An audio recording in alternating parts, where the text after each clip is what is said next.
Hello and welcome to what used to be called Pye Sports Ground.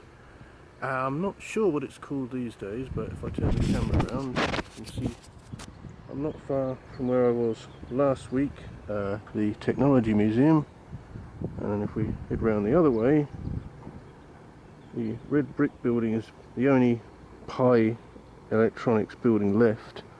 Everything else has been redeveloped into housing development, and as you can see there's not many trees around, so we're taking the quadcopter up. Now I had hoped that a secondary camera would have come for it by today, that's on its way from Holland.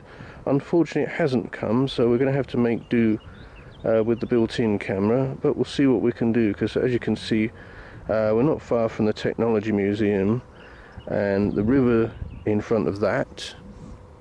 And the wind speeds today are a very low, sort of 1 to 6 miles an hour from roughly the southwest. So hopefully that'll allow us to get up high without being buffeted around too much. So let's see what we can get. Well, this is the first flight from this location. You can see the Technology Museum in front of us, and to the left there is the footbridge, and it was initially a bit hesitant to get up to any kind of height, and then it did what's rapidly becoming its usual trick of starting to swing round in direction once I did. So you can see the playing field beneath me where someone was having a bit of a kickabout, and just over to the right there's the car park of an office block, and then it started drifting due to the wind, so I hit the land button, and then it kept drifting. You can see it is being buffeted here, and you think, oh, it's coming down perfectly fine. But nope, as you can see it's swinging around. I think that particular swing was me managing to get it turning in the right direction back towards the Technology Museum. But all this time it was still drifting, even if it was managing to climb as well. And then it swung again, and still drifting, as you can actually see on this occasion, but you get a good view of the pathway to the bridge. And unfortunately we're now right over the trees, and that's where it decides to land. And there it is, up in the tree.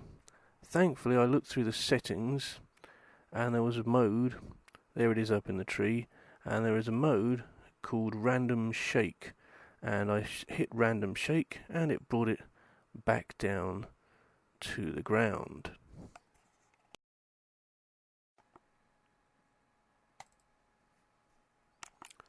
Well, this next flight, after I'd recovered it from the tree, you can see immediately that there's a steady vibration on the quadcopter, and it was making quite an odd sound on the rotors. So, and I have looked at the rotors and they don't seem to be damaged in any way. Things you can see in this footage is what seems to be a little footbridge right in front of the Technology Museum, and it was drifting again, but it did at least stay pointing in the direction I wanted it to stay pointing on this occasion. But again, you can see despite the relatively low wind speeds, it is seemingly being buffeted around quite a lot.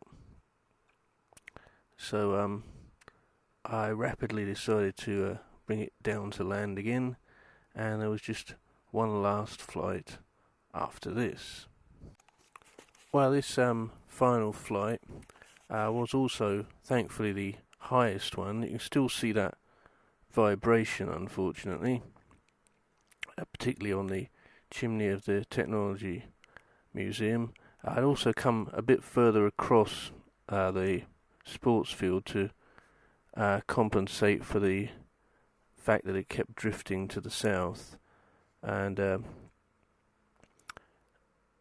did eventually manage to, as you can see there, get it up to about 2, maybe 300 feet. It's a bit hard to tell if it was at maximum height.